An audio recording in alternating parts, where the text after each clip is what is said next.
of syphilis, stirring into life many years later, destroying the brain in the most terrible manner.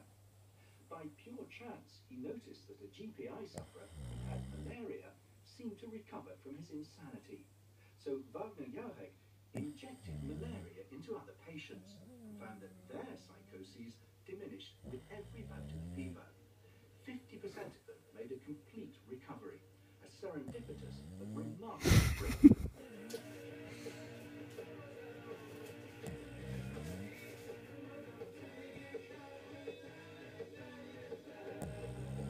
The treatment for GPI was a success, and some other medical interventions also proved effective. There were controversial